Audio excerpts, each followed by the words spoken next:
de que o dia que eu tiver o prazer de conhecer o seu vizinho, ele possa dizer: pastor, ele é crente aqui do mesmo jeito que é lá na igreja. O dia que conhecer os familiares, o colega de serviço, ele possa dizer: ele é crente aqui do mesmo jeito que é lá na igreja. É essa a expectativa desse que vos fala e do Senhor também, de que a gente seja crente aqui ou em qualquer lugar. Versículo 19 e 20, o apóstolo demonstra a sua situação em relação à realidade dos irmãos. Ele diz: olha, eu estou sentindo dores de parto por causa de vocês. Eu estou sofrendo contrações. Eu estou com dores por causa de vocês, na expectativa de que Cristo seja formado em vocês, de que esse caráter cristão seja forjado em cada um de vocês.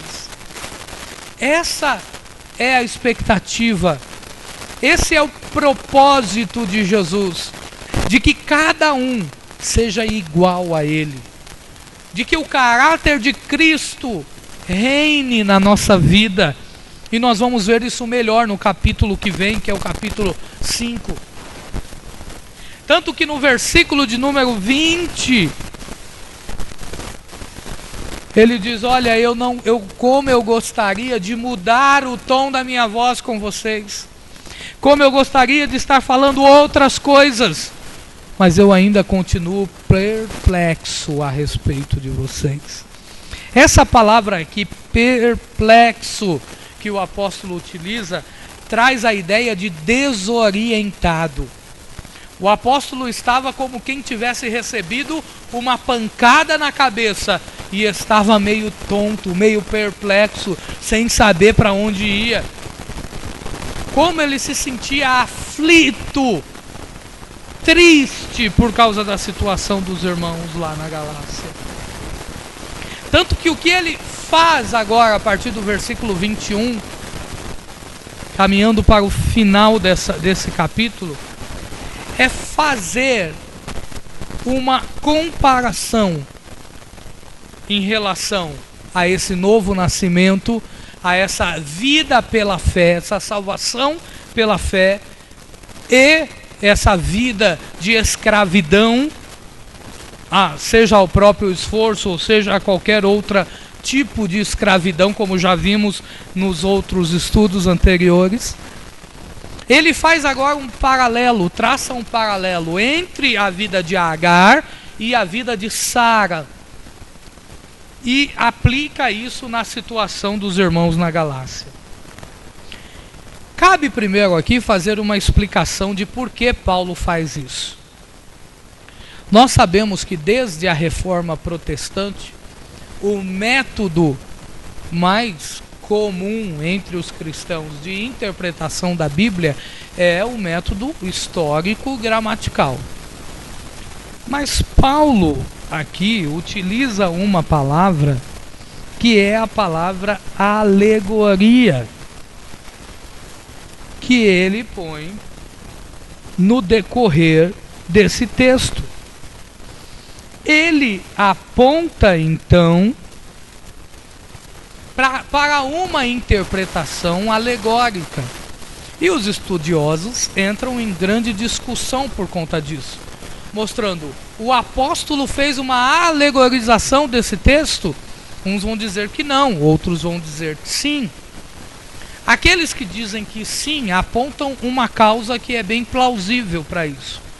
Vão dizer que o apóstolo faz essa alegoria, como ele mesmo utiliza essa palavra, não com finalidade pecaminosa, mas com uma finalidade de fazer esse paralelo entre a velha aliança e a nova aliança, com o fim estritamente de mostrar um paralelo que existe, e nada mais do que isso, uma figura de linguagem.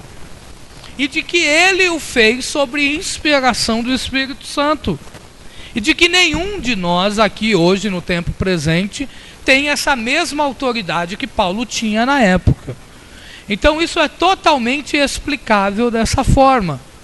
É uma alegoria, é um sentido espiritual para algo literal que aconteceu no passado? Sim, mas Paulo interpreta a Bíblia sob a influência do Espírito Santo. Então nenhum de nós hoje aqui no presente vai dizer, porque Paulo fez isso, eu também vou fazer. Esse não é um argumento válido para se interpretar a Bíblia dessa forma. Olha o que ele diz, versículo 21. Dizei-me os que quereis estar debaixo da lei, não ouvis vós a lei? Porque está escrito que Abraão teve 2 filhos, um da escrava e outro da livre. Todavia, o que era da escrava nasceu segundo a carne, mas o que era da livre por promessa. O que se entende por alegoria, porque estes são os 2 concertos, um do Monte Sinai, gerando filhos para a servidão, que é Agar. Ora, esta Agar é Sinai, um monte da Arábia, que corresponde a Jerusalém, que agora existe, pois é escrava com seus filhos. Mas Jerusalém, que é de cima, é livre, a qual é mãe de todos nós.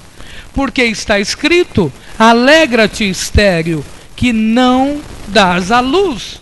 Esforça-te e clama, tu que não estás de parto, porque os filhos da solitária são mais do que os da que tem marido.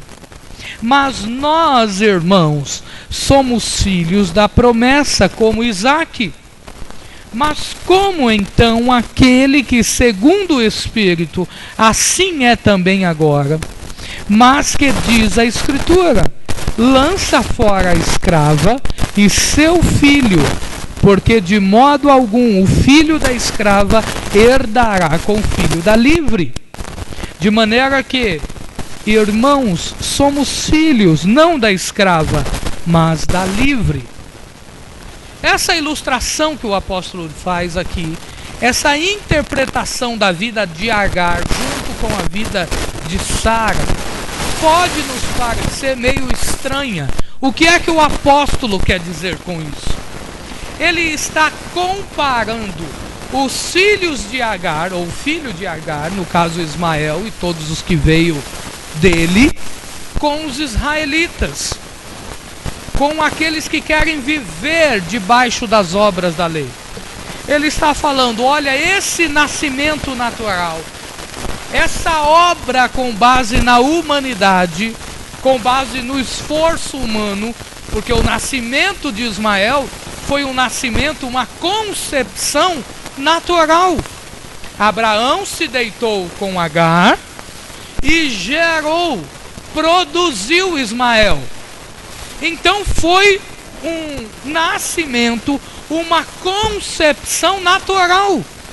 Não houve nenhum milagre envolvido. Não houve nenhum poder do alto envolvido. Foi uma concepção natural entre um homem e uma mulher. Esforço humano. Tanto que foi pecaminoso, porque não foi algo que Deus mandou Abraão fazer. Deus, então, operou um milagre em Sara, diferente em relação a Agar. O nascimento de Isaque foi um nascimento por um produto, foi resultado de um milagre de Deus, de uma ação de Deus na vida de sua mãe. Ela era estéril. Deus fez um milagre e ela pôde conceber e dar à luz a Isaque. O que Paulo está fazendo aqui é exatamente um paralelo. Todo cristão que quer depender do seu próprio esforço para ser salvo, não se torna um israelita, se torna antes um ismaelita. Porque é do produto humano. Mas nós, irmãos, segundo Paulo, somos filhos da livre. O nosso nascimento, a nossa filiação não é um produto de esforço humano. O nosso nascimento, a nossa salvação é um produto de milagre de Deus. Foi Deus quem operou a salvação em nós. Foi Deus que nos convenceu do nosso pecado. Foi Deus quem enviou o seu Filho para morrer na cruz do Calvário. Logo, o nosso nascimento, a nossa filiação, não é com base em esforço humano, em produto humano. A nossa filiação é um milagre de Deus. Tem a ação de Deus. É Deus quem operou esse novo nascimento em nós. Paulo deixa bem claro então para os irmãos que quem depende de si mesmo para ser salvo está agindo como qualquer judeu que acha que é salvo pelas obras da lei. E essa escravidão os identifica não com Isaac, mas com Ismael, filho da escrava. É interessante lembrar um pouco da história. Quando Isaac nasce, Ismael já está com uma certa idade. À medida em que os dois iam crescendo, o que é que aconteceu com os dois? Ismael começou a oprimir Isaac, a maltratar Isaac, a tal ponto que Deus dá uma ordem: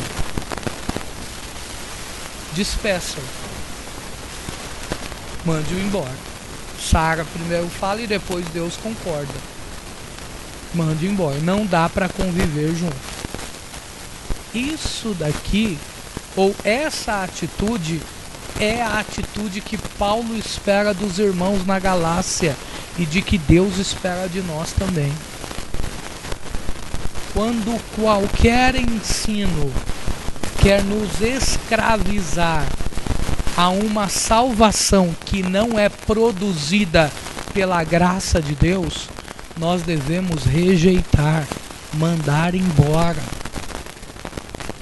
Nós devemos ter coragem e dizer: nós não aceitamos esse tipo de ensino.